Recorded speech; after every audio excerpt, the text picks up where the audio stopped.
في تصرف بنعمله بحسن نية، بس هو السبب الأول إن الطفل العصبي يزيد عناد وعنف. خلي بالك، يمكن بتعمليه دلوقتي.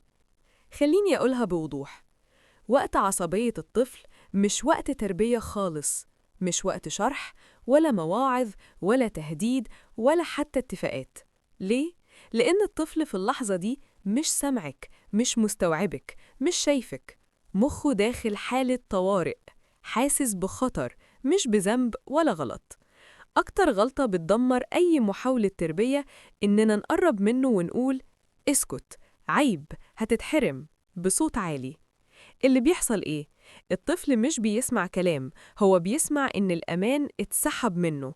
فيعمل إيه؟ يزعق أكتر، يضرب أكتر، يعاند أكتر.